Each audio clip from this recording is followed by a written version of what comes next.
Hello, thank you everyone for joining. So today's conservation panel is to celebrate World Oceans Month. And today our focus is on saving a life, rehabilitating sea turtles, and discussing a sea turtle alliance that's across the globe. So today we have a few amazing researchers that have joined us to talk about their experience. And the way that I thought that we could work this is just going around in a clockwise motion. So Claire, if you'll first tell us a little bit about your background, the organization that you work for, and a little bit about the Sea Turtle Alliance. Sure. So I'm Dr. Claire Petros. I am a sea turtle veterinarian, and I work primarily with the Olive Ridley Project as a veterinarian there. But I'm also a consultant for Ocean Care, which is a Swiss NGO, and they're really helping me kind of get involved and support the concept of creating a sea turtle alliance. So kind of connecting rescue centres around the world to sort of collaborate and work together and just share experiences, really. So that's sort of my main role at the moment. And how did you get into rehabilitating sea turtles? Well, I was always wanting to work with wildlife, and I did as much work experience as I possibly could to sort of find the right sort of role for me in that field. And I was very lucky in my final year to spend a month at North Carolina State University with Professor Gregory Lubart with the turtle rescue team. So that was mostly small turtles, box turtles, sliders and snappers. But during my time there was a green turtle that came in for a cataract operation, and I'd never seen a sea turtle that big before, and it was being treated, had surgery in the equine department. So it was just incredible. And I thought, gosh, we could actually be a sea turtle vet, like that's a possibility. And so then that was it, I was hooked. So I then sort of finished off my university studies, and a job advert came up incredibly on Facebook, of all places, saying sea turtle vet in the Maldives. And that was with the Olive Ridley Project, and that was just over 4 years ago now. So yeah, and I've just got the job, and it's never looked back, really. Turtles are my thing. Yeah. Well, I love that because I've talked to a lot of sea turtle researchers and rehabilitators, and that seems to be a common theme in their answers is they kind of fell into turtles and then, they kind of stuck with it. So thank you for sharing your experience. And Matthew, could you tell us a little bit about your background and your organization and how you got involved with sea turtles?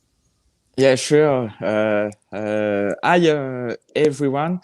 I guess I can speak French because it will be very easier for me. But so English it is. So I am French. I was born in Réunion Island. It's a French island near Madagascar in the Indian Ocean. And I'm not sure that everyone is heard about this island, but so anyway.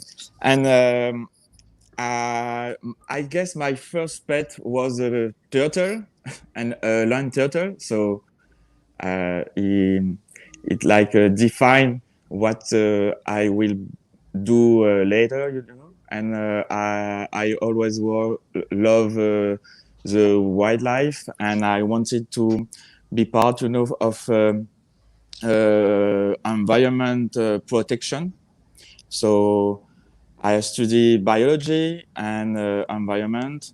And during my master, I did an internship in Kelonia. So Kelonia is a facility I am working for right now and since 10 years now. So it's a facility designed to educate and sensitize people about turtles, sea turtles, and environment. And we've got also a care center. And now I am the head of the care center. So we try to save the maximum number of turtle. So Yeah, and that's, same thing. Oh, I was just going to say, yeah, same thing with Dr. Max as well. And that's our philosophy. Yeah. And I'm sure Claire's philosophy as well. Save as many turtles as possible. Yeah, save as many turtle possible, and try to gather same maximum people to share the conservation the conservation of environment. Yeah. So, and we'll get to that in the next question, but that's kind of how this alliance evolved, right? Everyone on this call kind of had similar interests, and really it's just trying to save a life, save a species, and create a healthier planet. And, you know, it takes a global alliance to do so, because our water has no barriers, it has no boundaries. We live on one earth and one ecosystem. So whether we like it or not, we are all connected despite living in different countries and speaking different languages. And we're only able to accomplish that with open source networks like you guys are all participating in. So thank you. And Dr. Max, can you share a little bit about how you got into sea turtles and your work at Loggerhead? Yeah, absolutely. So I'm Dr. Max Polyak, and I'm one of two sea turtle veterinarians here at Loggerhead Marinelife Center in Juno Beach, Florida. I guess kind of like Matthew, I was born and raised in coastal San Diego, so I kind of always had an appreciation for the importance of conserving marine life. And I was always really crazy about turtles and tortoises from a very young age. So that theme has kind of stayed with me. But from childhood to now, I took an unconventional route. I was involved on the human side of medicine for many years, actually. And as a consequence of research in that field, I became involved in the biotech field and developing and innovating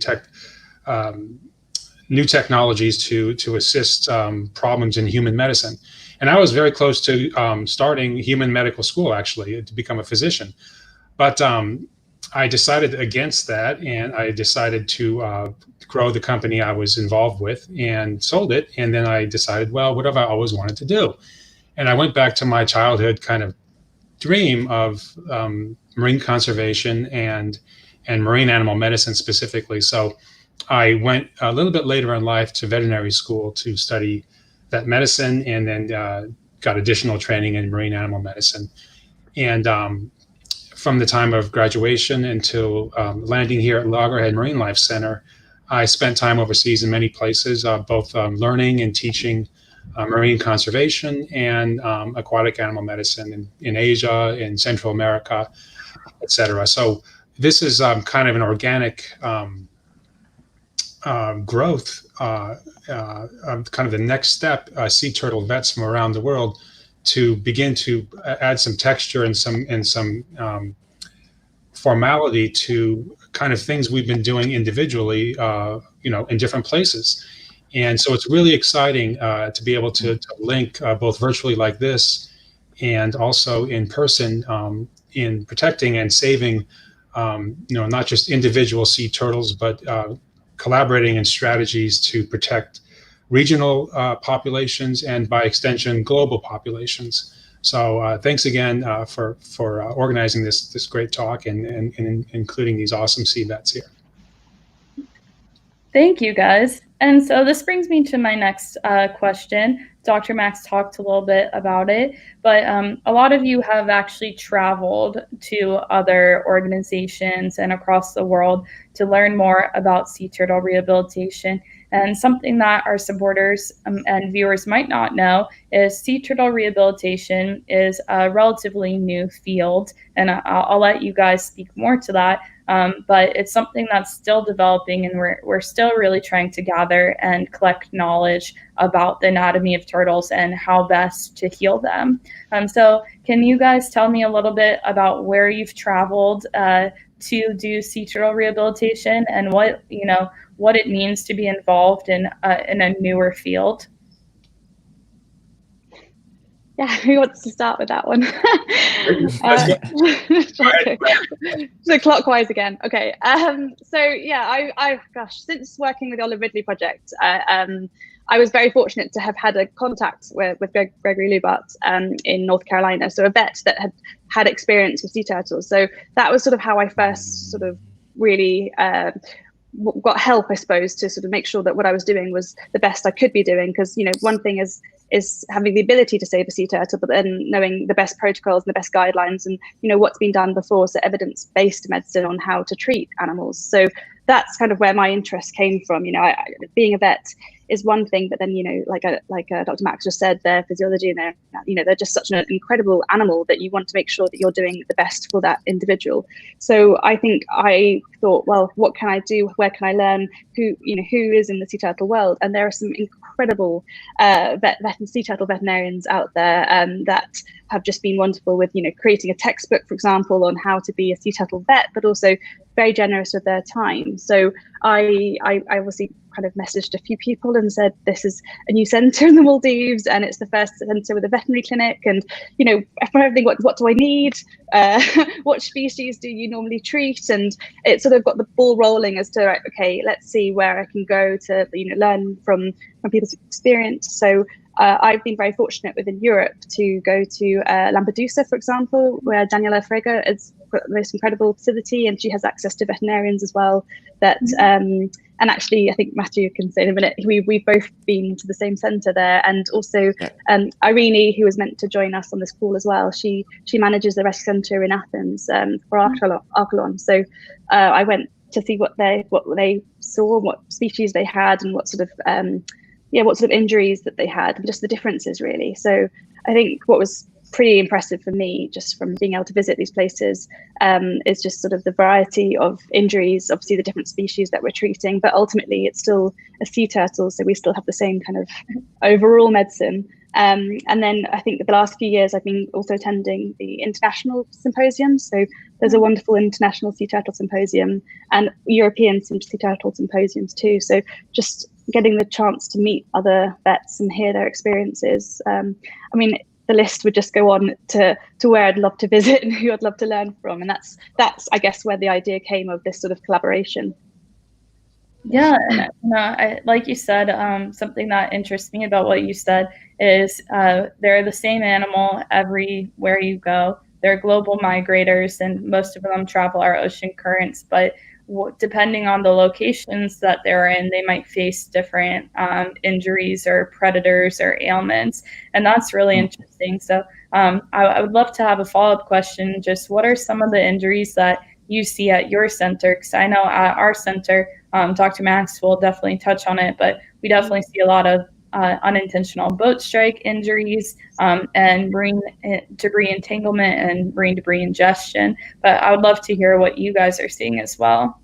Yeah, so the Olive Ridley project was pretty much set up by Martin Stelfox, founder, because of how many ghost nets. So these are the abandoned, lost and discarded fishing nets that were found in the Maldives. So he had to set up the charity because lots of Olive Ridley sea turtles were found in these fishing nets. So I think our centre, primarily sort of 95% of our cases are turtles that are found with really serious injuries due to the plastic nets.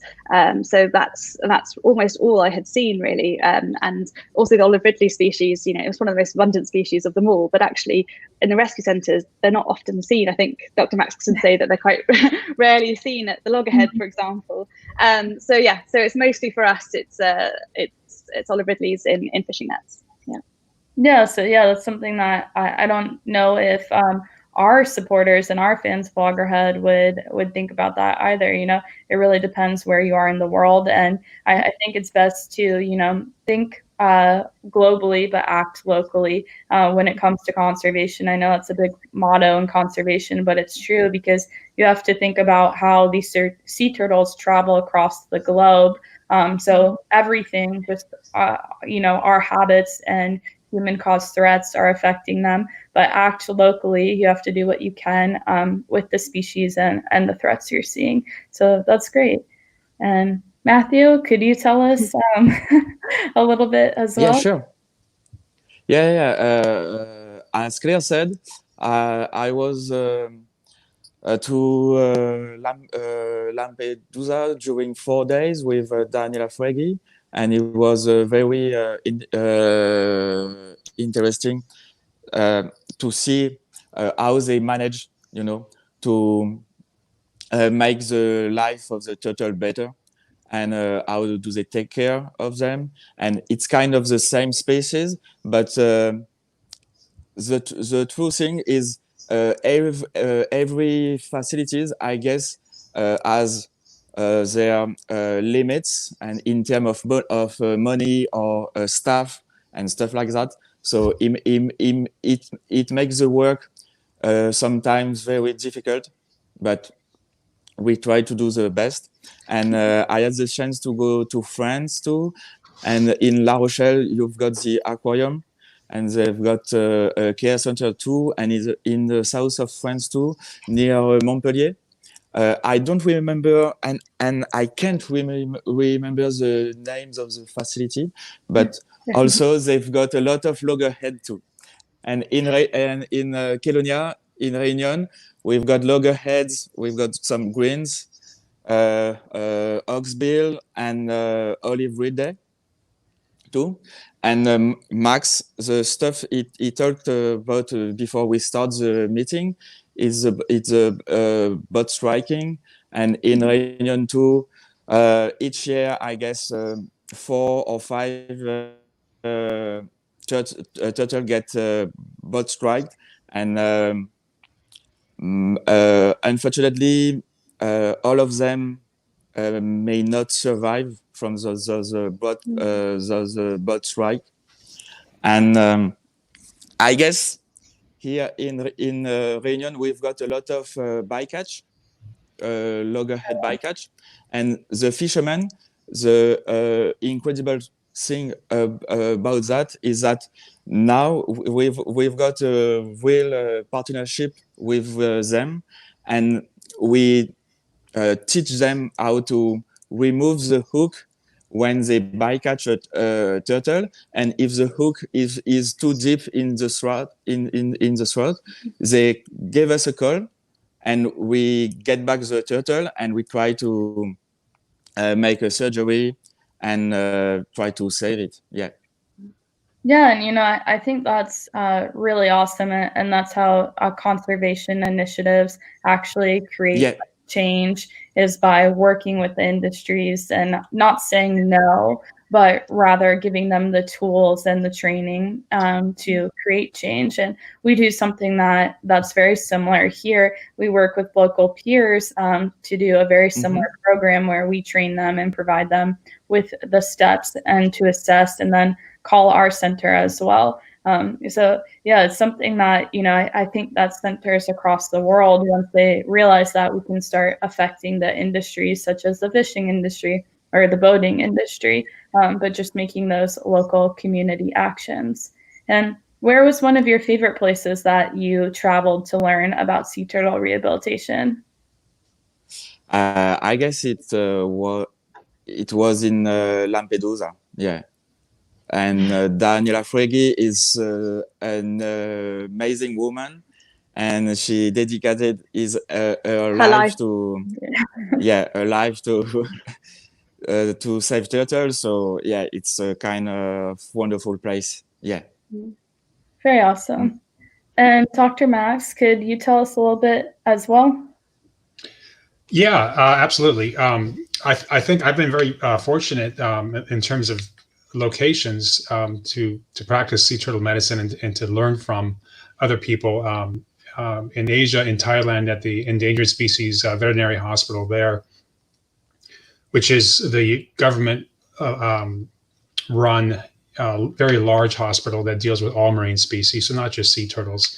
And I've taught and treated patients down in facilities in Costa Rica, mostly in Central America, Costa Rica and Belize, and in Mexico.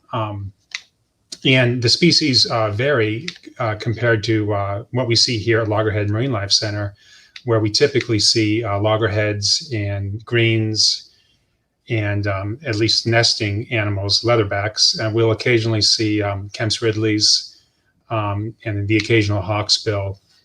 There was, I think, 1 or 2 olive ridleys in the last 10 years. So not a very commonly seen species here.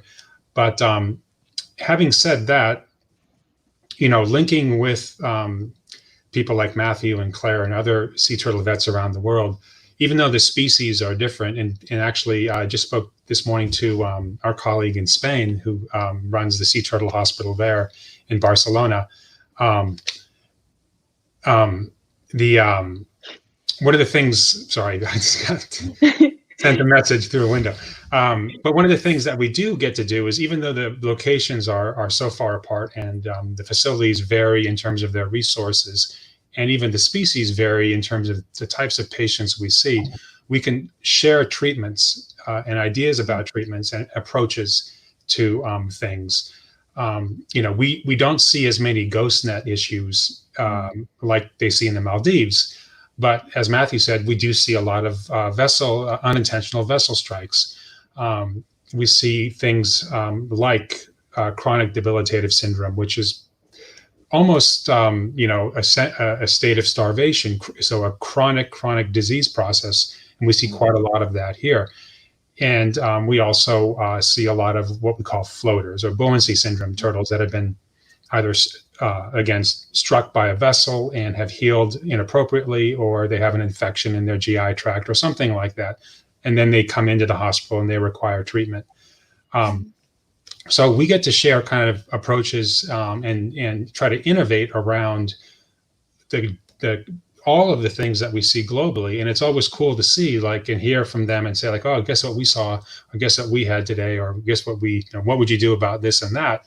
And it's really a really wonderful field from that perspective. It's by nature global, but it's also very intimate in the sense that, the sharing is something that we value, and we hope to kind of centralize more so going forward as individual places coming together sort of in a larger, kind of sea turtle medicine global group. And that's what the Alliance kind of got its start from, its genesis from, in terms of an idea.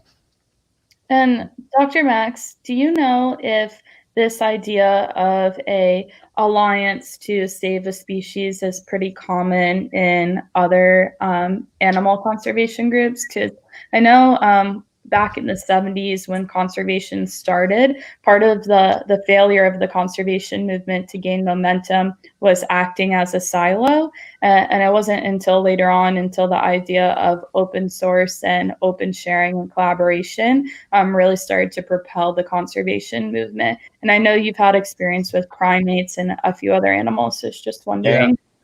Yeah, I mean, there certainly are, and there are species-specific efforts globally that have been formalized for a lot longer than sea turtles.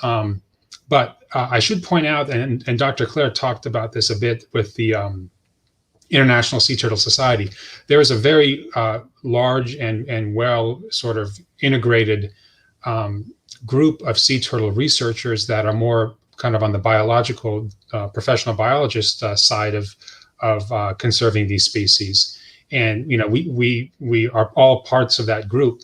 What we're trying to do is kind of model that a little bit on the sea turtle treatment, sea turtle medicine side of it, the rehab side. So, because that's sorely lacking in this world, in the sea turtle kind of conservation world. And that's where we really can have some value, I think, and have an imprint on bringing our collective expertises to something like that. But we certainly use as a model and as a kind of a collegial strategy, tapping into our colleagues on the biology side, tapping into other species conservation groups, other marine mammal groups. I know that Ocean Care, the group that Dr. Claire is involved with, their origin actually is in marine mammal conservation, and still is.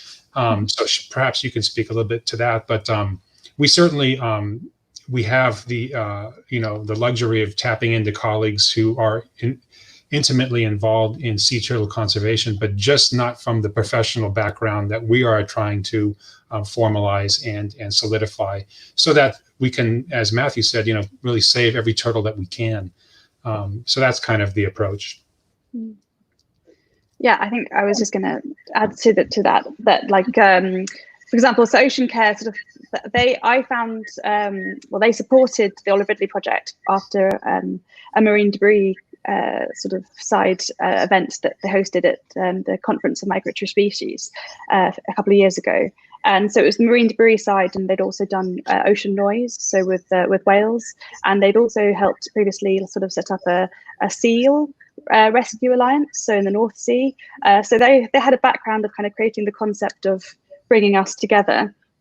I think we might have lost Matthew. And another UK charity. Is he still there? There he is. The satellite passed over Réunion. You missed you. We got you back. So there's also another UK charity called Wildlife Vets International, and they've recently sort of did a collaboration with tigers, with veterinary medicine and tiger work. And they were sort of looking as well from last year, I think, getting in sort of helping the sea turtle world and the veterinary side of things. So we've also been in discussion that, this would be incredible if they wanted to support and get, understand that there are different centres around the world. They have different resources, like we said, different facilities, but ultimately the vets, the basic clinical skills that vets already have, then can just be transferred to sea turtles with the right resources, the right kind of help, basically, if it's needed and wanted. And, biologists, the researchers from the International Sea Turtle Symposium are just this huge, wonderful group of people that have been so collaborative in the past. And obviously, they're doing more of sort of maybe the foraging, the nesting, everything sea turtle, anything you can think of. There's an amazing sea turtle scientist mentioned the straw, anything happening. But when the vet community gets together, and that's actually how Matthew and I met, was at the medical workshop, and talking about, well, what do you do with your facility, or what do you have, what cases do you see? And even just talking about different species, again, I know we keep touching on it, but the first time, we've only ever had one loggerhead at the Olive Ridley project in the Maldives, and it was a juvenile. And honestly, when the person gave it to me, I held it in my hands. It was brown. It had these really big spikes on its shell, and I just thought, what is that? I was so shocked to see it that I just almost didn't even know what it was. So it just makes you realize that how different the different species are, but actually ultimately, it's just such a, yeah. So yeah.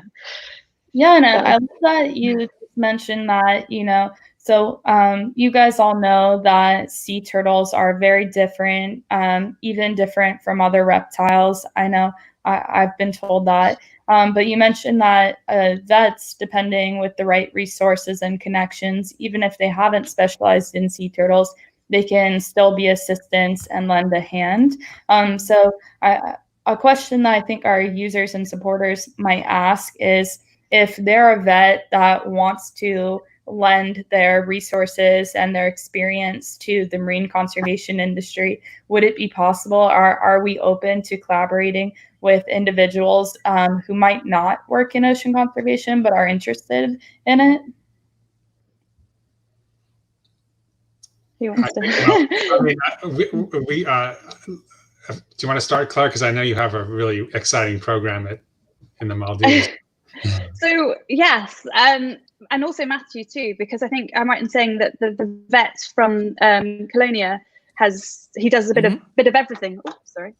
But he's obviously helped out with many of the cases. So in terms of, you don't have to be a specialist sea turtle vet, obviously, to have the information to know what you're doing and to see like how different the species are, it's super important.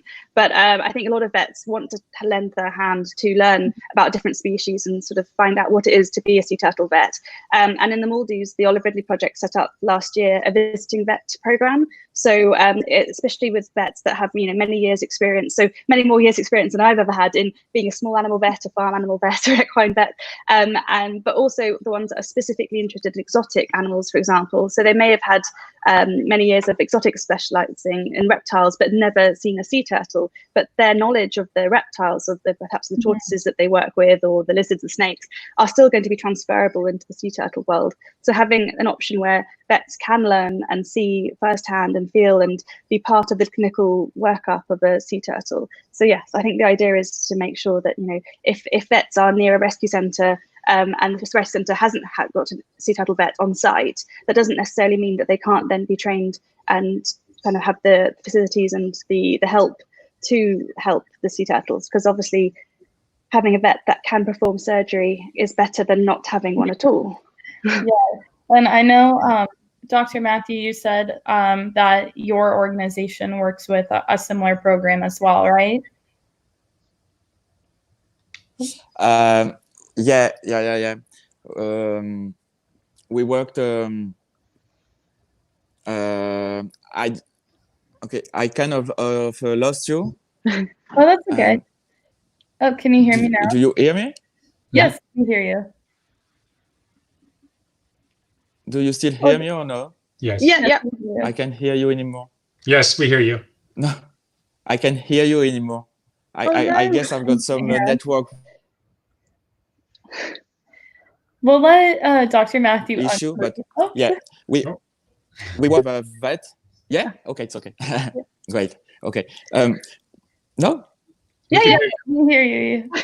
Oh, what? Okay. Yeah. Okay. First, I wanted to say that Kelonia, the facility I work for, we receive also a lot of people, and every year there is more than 150,000 people who come and visit us, and visit the center. And you don't get that because you don't hear me now. No, we do. We can hear you. You just got stuck. Okay, so I still go on, and maybe the network will catch up. Okay. Or not. No. Okay. Until I can finish up as he's getting the technology down. Yeah. Okay. Kind of to follow up with what Dr. Claire said, and what we do here is at Loggerhead Marinelife Center specifically, we kind of... Is it working now? There you are. Yes. Yes. Are you there? No. Oh, no. We can hear. Well, we did hear you. All right. No. All right, Dr. Max. All right. I'll sorry, guys. And what we do here formally actually is we consider ourselves like a sea turtle university, in the sense that we have a very large and active research department, and then a very active conservation and education department. And I'm in the rehabilitation department, so it's sort of like the teaching hospital of that university model. So we bring in and we welcome veterinarians from around the world that stay here for a few days to a few weeks, learning kind of how we practice medicine, sea turtle medicine here, kind of from a more university level, kind of advanced level perspective, but with the knowledge that they're going back to their home facilities with skills and techniques that they can put in use right away. And that's really one of the important things that Dr. Charlie Menier, who's my director and the second veterinarian here at Loggerhead, really put a lot of effort into, is in innovating new ways to address some of the medical conditions we see. Those innovations have to be reproducible and have to be doable in a smaller local rehab facility, sometimes with a veterinarian that doesn't have specialized sea turtle medicine training. And so there's a challenge with that, but it's also a great opportunity to be able to, spread the knowledge that we've been able to gain, mostly because we're just a very busy hospital by virtue of where we're located. We have a huge, highly dense nesting area, and we see a lot of patients as a result in a variety of life stages because of that.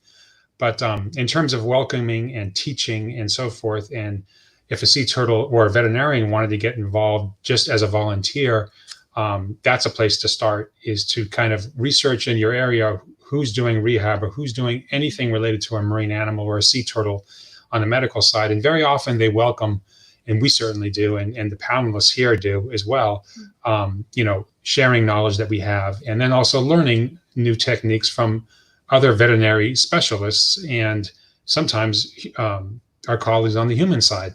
So all of that really can be brought together, under one umbrella by just starting as a volunteer and then becoming more and more comfortable with treating these species, and becoming then, a part of the overall sea turtle conservation effort by doing so.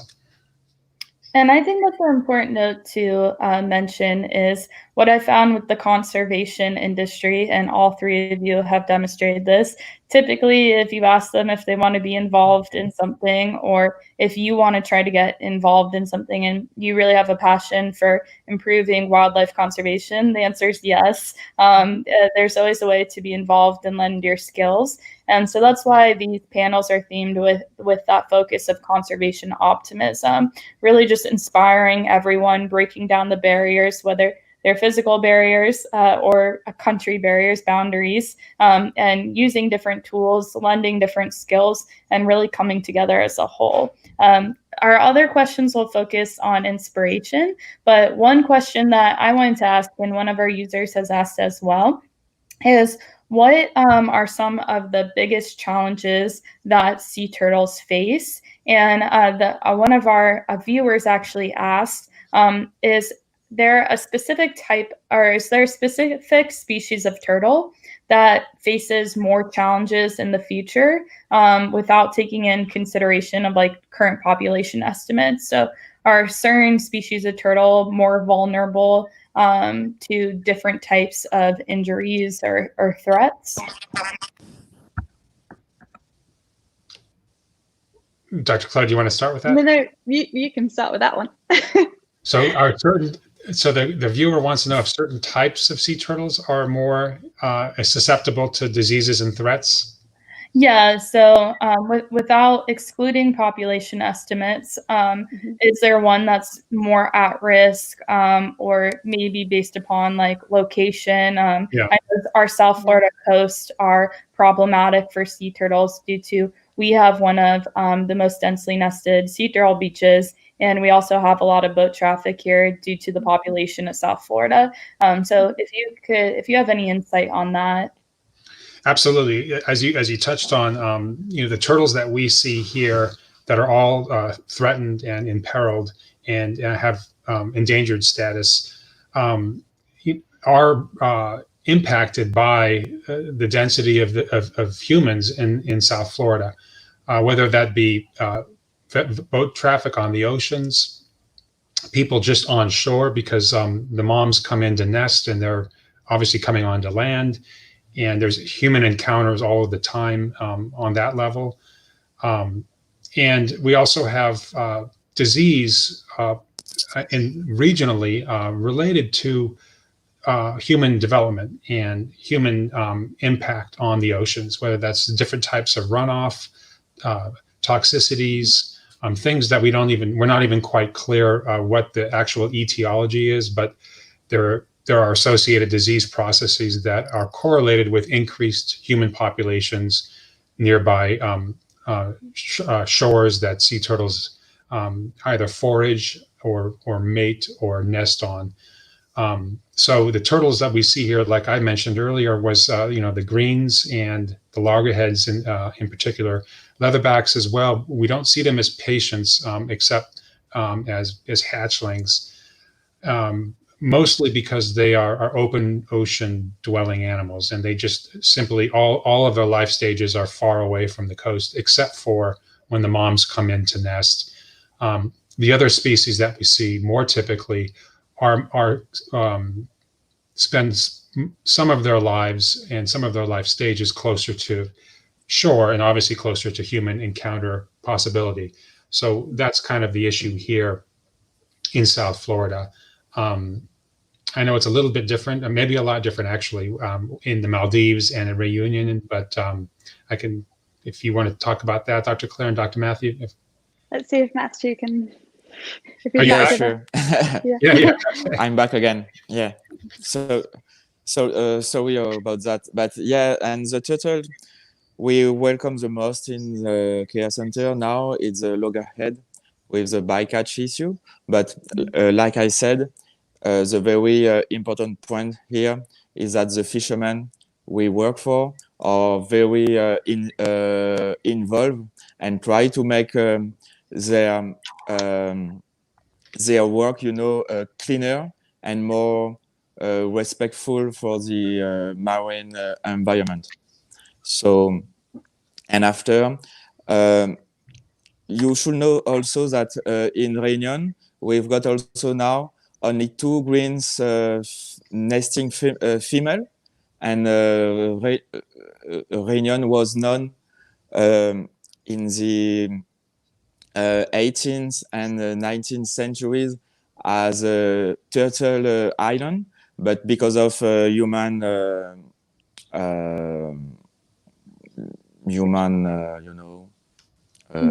Impact.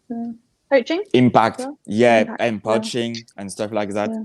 The sea turtle and the green who were nesting were killed, and now since 20 years we try to sensitize people, and it's starting to work, and turtle starting to come back, and also the juvenile in the lagoon, and we've got some oxbill and green juvenile turtle, and we see them a lot more in the lagoon, but it's also caused a new sort of problem because of the lagoons and the beaches, and we've got a lot of people now and boats, and so the turtle now they are more exposed, by the human presence. So I guess every place in the world try to manage and find, a balance between what can human can do, and how human impacts, on the wildlife, and in the wildlife. So it's I guess every place have got their issues and their specific issues, and in the Maldives, you've got a lot of net entanglement. In Réunion, it's not really a stuff, we don't see a lot of turtle like that, maybe one a year, but not a lot, Yeah. And also, like Dr. Max said, we've got a lot of turtle with disease, but sometimes we just don't know which disease is it, and I guess it's a difficult part of the work when you find a turtle with a lot of loss of weight, and the turtle is not feeding, and the turtle is really sick, and you don't really know what can you do, and that's the important stuff, to share our connaissance, our knowledge. Sorry, because connaissance is French, but yeah, anyway. But share our knowledge, and how uh, how would you do, to save this turtle with this case? We've got those notes. Oh, we may have lost you again. And I could try for the Maldives as well. Matthew's coming back. So one of, like Matthew was saying, we have a lot of ghost net issues, but in Réunion, we've also talked about, he's had lots of fishermen. Oh, you're back. Yeah. Oh, lost you. Okay. But we don't have, for example, seine fishing. Well, so the nets that we see in the Maldives aren't necessarily from the Maldives. They come in from oceans around the Maldives, and so Reunion Island in the Indian Ocean is relatively close, but they just don't have the drifting patterns of the nets that we see.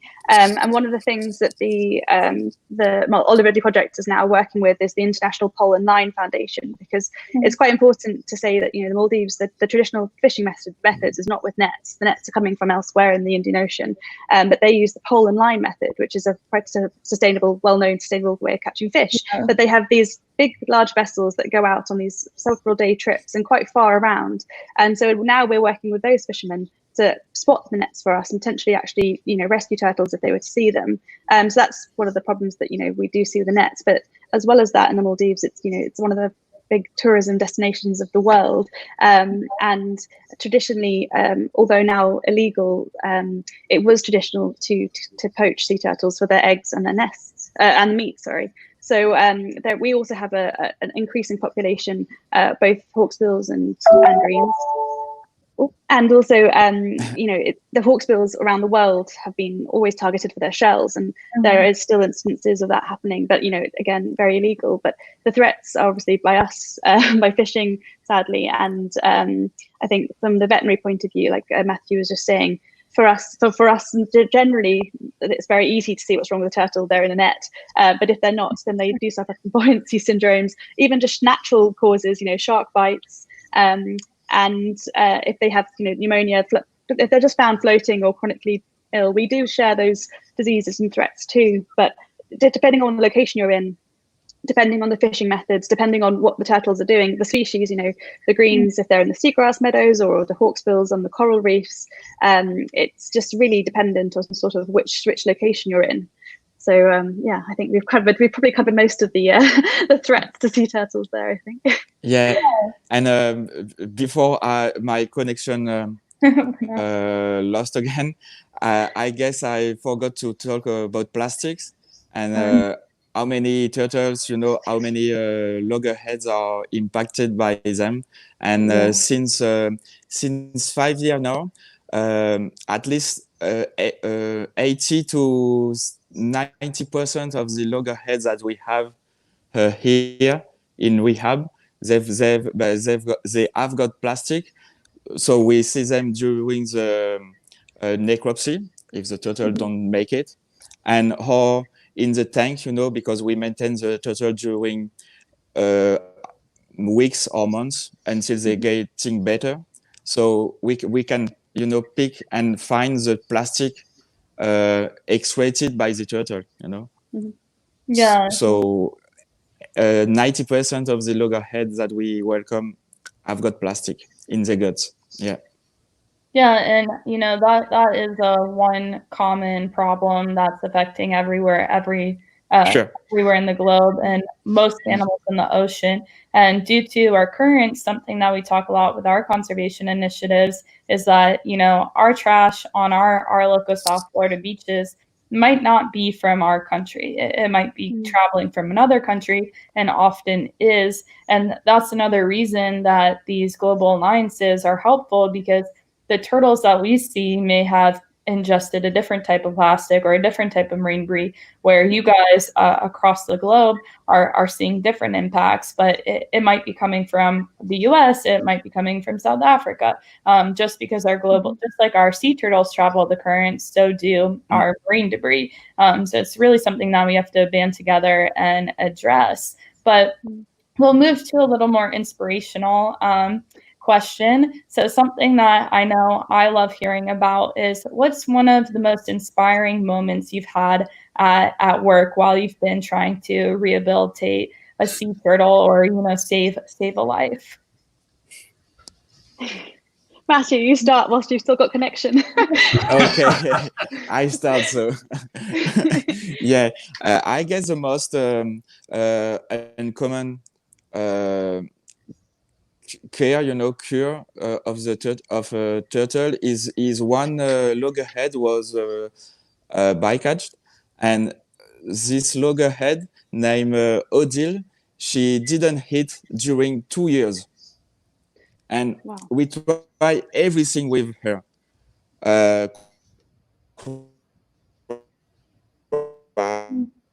Oh no.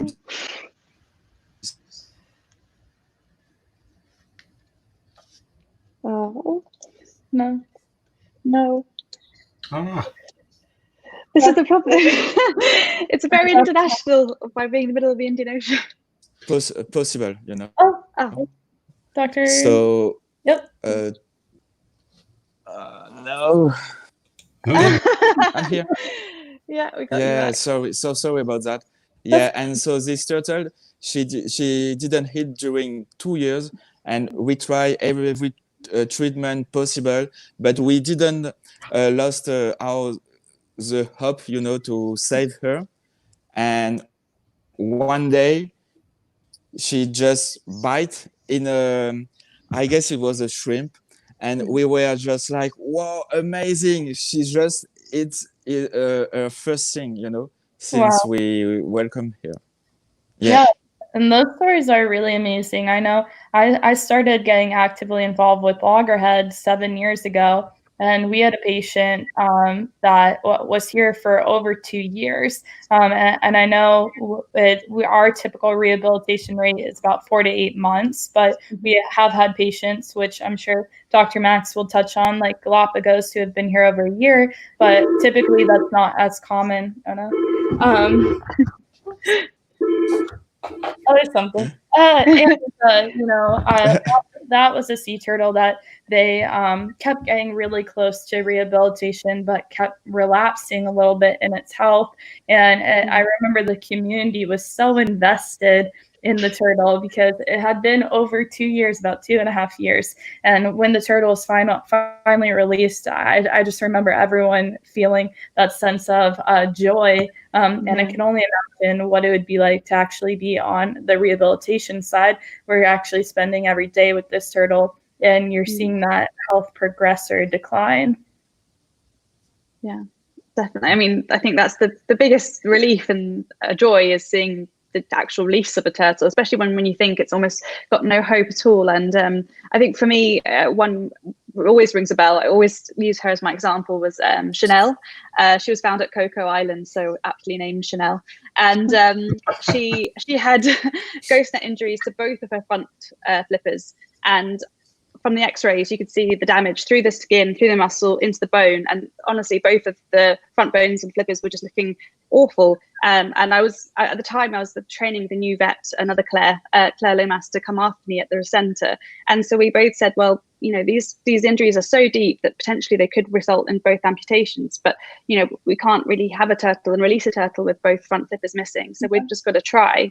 So we both did quite a long surgery to try and reconnect any tissue, any muscle that we could get to try and, preserve the flippers. And from the x-ray, honestly, if you just looked at it, you would just assume that was not going to happen.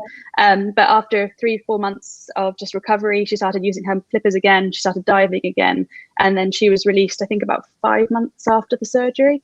And that sort of turtle is where they get that resilience, that reputation of just overcoming incredible things. And to have both front flippers saved was just, best sea turtle experience for me, I think. And you touched on it, but something that I know our supporters ask a lot is a turtle can be released when it's missing flippers. It just depends on the combination of flippers it's left with, right? Yeah, I think I often describe it when I do sort of talks at schools as like dogs and cats with 3 legs. If you see them running around, they can be pretty quick and pretty adapted to loss of a leg. With turtles, obviously, the front and back flippers have different uses. The front flippers, obviously, the big powerhouse for swimming, and the back flippers for, especially if they're females, for laying their eggs, digging the nests. And the males use their front flippers for holding on during reproduction. So you kind of have to sort of balance, well, can they live without one? And the reason why we can say quite definitively, yes, is because on nesting beaches, you often see turtles with missing a flipper, and it's not always ghost nets. It could just be a shark bite, or they've had a natural injury. But without one flipper, it's obviously not going to be the best outcome. But they have been seen to be surviving in the wild with losing one flipper, or sometimes even 2. They are surprisingly resilient in that sense as well. And I know Dr. Justin talked last week on our panel about he actually encountered a nesting female sea turtle on our beach the other week who was missing a flipper. And so that was something too. That was, it is surprising how resilient are despite those injuries. And Dr. Max, can you share with us one of your most inspiring moments? I'm just trying to think, hearing these wonderful stories.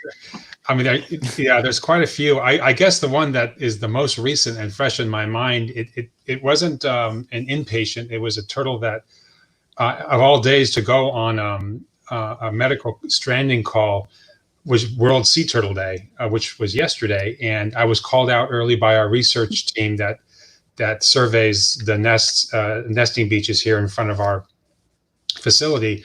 But a large female nesting leatherback was entangled. Both of her front flippers were entangled in braided fishing line, and it trailed into her mouth. And although I couldn't see a hook or anything like that in her mouth, I was able to untangle her. But what she did do is while she was nesting, she was breathing. And so every time she took a breath, I was able to get some really good access to her oral cavity. And this may just be appreciated quite significantly by sea turtle vets, but to be able to look that closely, I mean, I could kiss her, I was that close.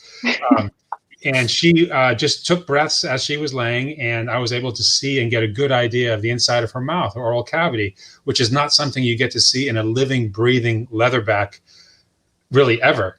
And so that was just enormously gratifying. And although I didn't treat her extensively, and she didn't spend any time in the hospital, just that encounter was one of the most inspiring things I've ever experienced in my life. And it's something I'll never forget. And those little things, you know, are really inspirational kind of throughout our lives. And I think all of the panelists would agree that at some point in the past, we've all had that with the sea turtle, like something that was just so gravitating towards them, that brought us, you know, into their sphere. And, you know, there's a lot of gratitude when you're able to treat these animals. It's very humbling because there's still so much we don't know, but there's so much gratitude when you're able to release them. And regardless of if it's a minor kind of little fishing hook injury or something major like an extensive wound on a flipper that takes months to heal and to treat, and everything in between is just very gratifying when you're able to release them. But the one that stands out is for sure that leatherback mom yesterday. The envy of all sea turtle vets. I always, it's funny, we've had a few turtles on Earth Day and World Sea Turtle Day and World Oceans Day. I'm wondering if they got together and tried to plan their day so they can have their own alliance. Yeah. But I have two last questions for all three of you. And if there's anything you want to add, please feel free to add. You all are the experts. But one question that I know our supporters are really interested in is, since sea turtle rehabilitation is relatively new, I know there's been a lot of innovating and invention involved with your work. So what's an invention or an innovation that you've seen implemented or you've actually had a hand in working on to actually help rehabilitate sea turtles? Top of my head. It's like, well, we have a many of our cases that we see in ghost nets have the buoyancy syndrome that Dr. Max was referring to earlier, and we think generally it's due to these lung tears that they have when they're exerting themselves trying to get out of the net. So they've got sort of a build up of air in their body cavity, and they're not like us. They don't have the diaphragm that separates the air from the rest of the body, so the whole body sort of blows up like a balloon. So they can be very buoyant. And in the tanks, we have very deep tanks in the Maldives, they're 2 meters, and that really does encourage them to dive. But we find sometimes they need a bit of a run up to kind of get down. So one of the things that we do on the island that we work on is to take our sea turtles for a sea swim. And it, depending on the character, depending on the personality of the turtle, sometimes some of them love it and sometimes they're a bit confused as to why they've been put into the sea. But generally we find that with the kind of seeing, smelling, the sea, the seeing the ground, they tend to actually quite enjoy and get a lot from being in that water rather than the tank. And it does seem to kind of increase their ability for them to dive. And it's, from what we can tell, it's definitely kind of helping. So that's one thing that we do try and practice and get them out of the tank whenever we can.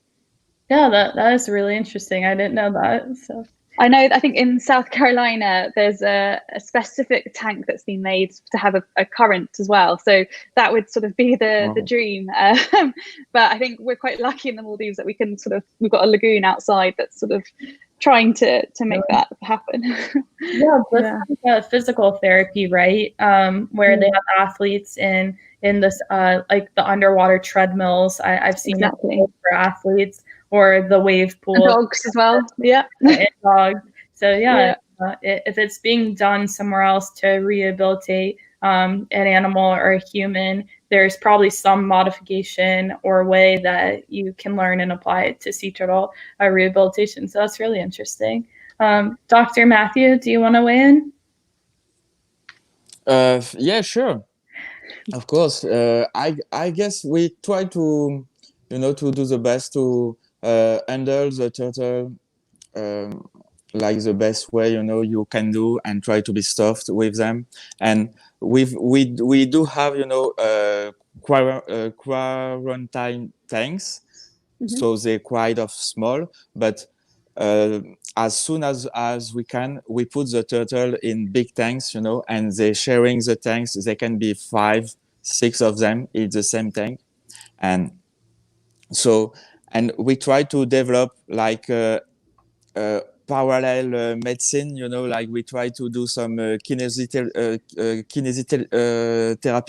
I don't know if you, Yeah. So, and we've got some like osteolysis issue, and with the kinesiotherapy, and we saw some results, so it's encouraging for those turtle who have like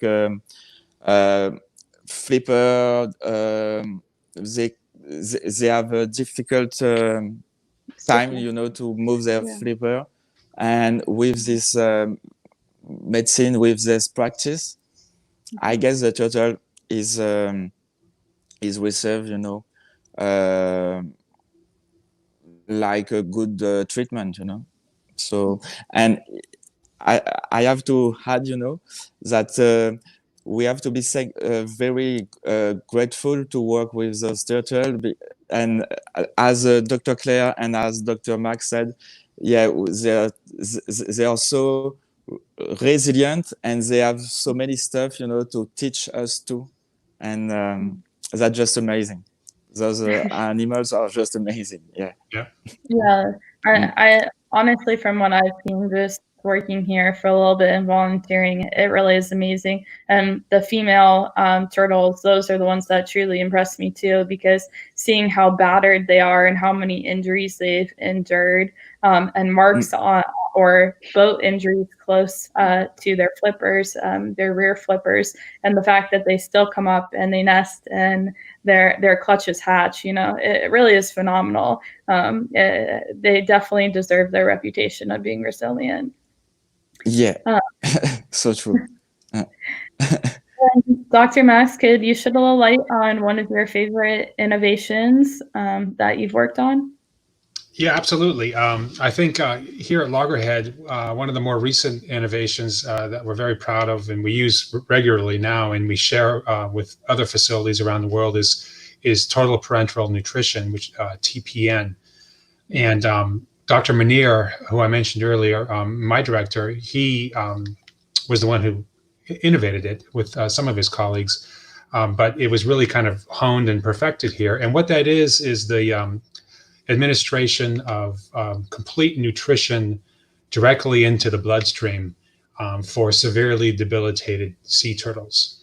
And it kind of gives them the building blocks of nutrition that they would typically get by eating, digesting, and absorbing food in the wild, but they're sick and they're not able to do that. And so in a rehab setting, in a hospital setting, we can now deliver that nutrition directly to them to give them kind of a head start and a leap back to health, so that they can start to eat on their own, and then so their insides, their tissues can heal, so that they can digest and they can absorb.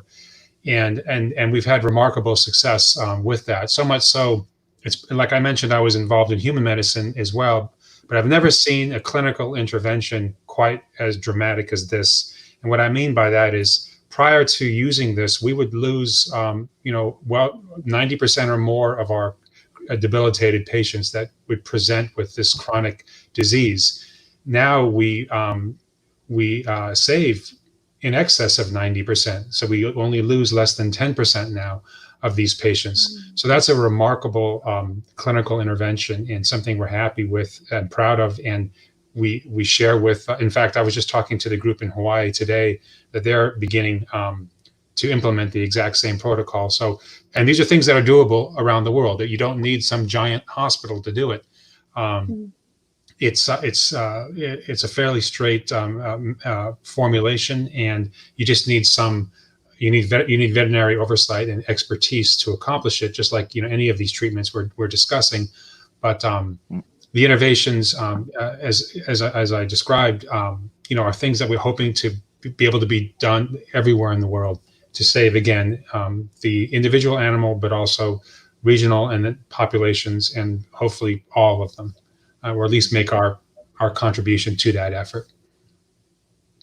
That's amazing. And I hope all of our supporters and viewers after this session look at each organization and kind of learn more about the processes and protocols. But we have one last question before we end this session. And, the whole point of these conversations are to inspire tangible action and really get everyone involved.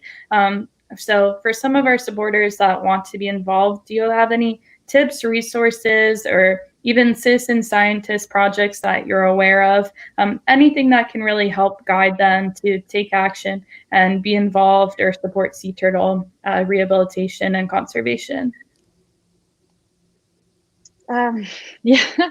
So I think obviously not everyone can go to all these incredible places around the world to sea turtles.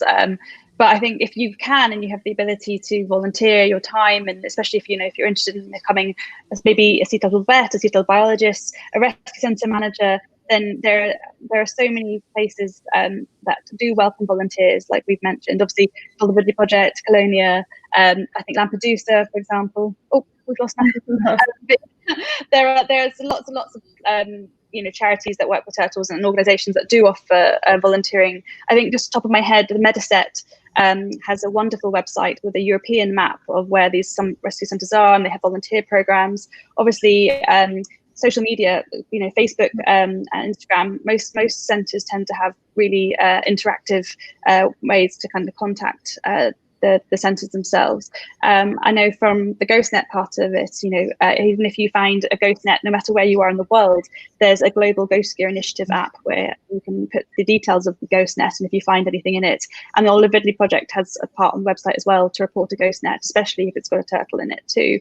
So there are lots of things online that you can do, even if it's just sort of your local beach, that you do find netting or animals that I think the best way to say is really have a Google, find out first of all what's in your local area, how you can help, how you can volunteer and get involved, and then like I said, there are many organisations that would welcome you to learn more from either vets or biologists that are working with turtles. Yeah, that would be my tip as well. Social media is a great starting point, especially since it does welcome global collaborators.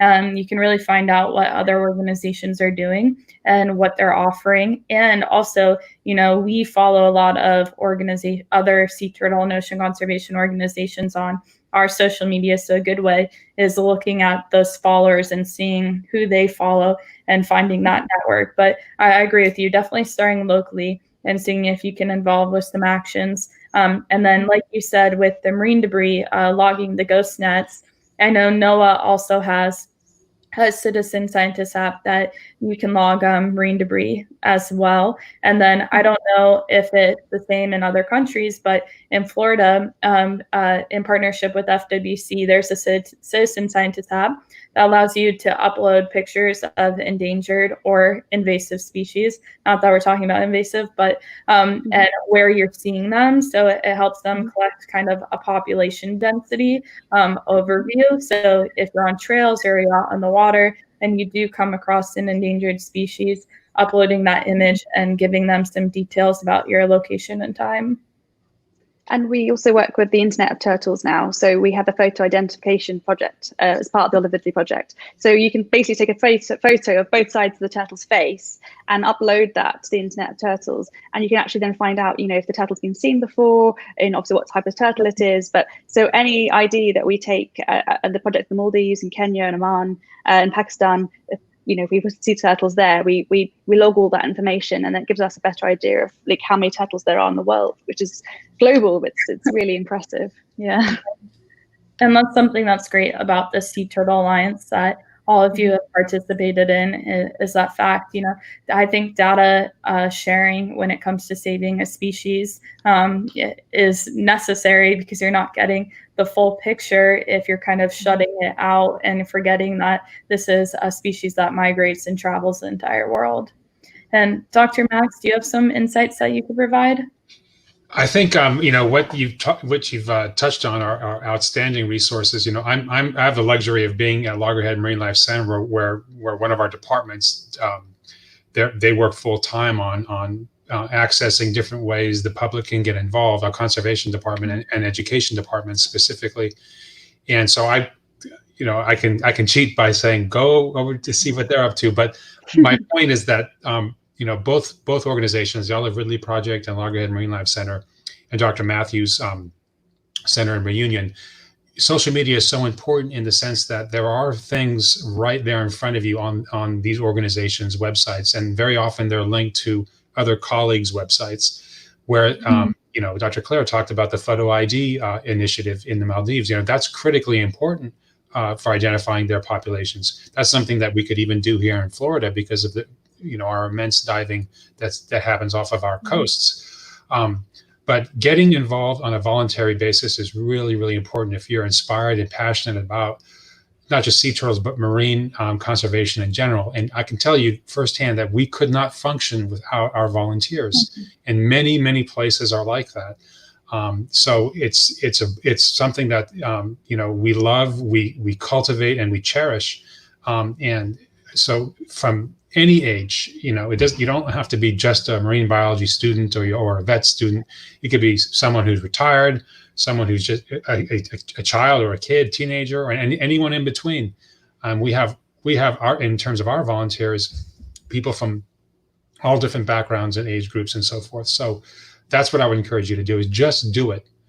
Don't think about it, just go out and do it if you are inspired. So I hope this talk kind of got you a little bit in that direction.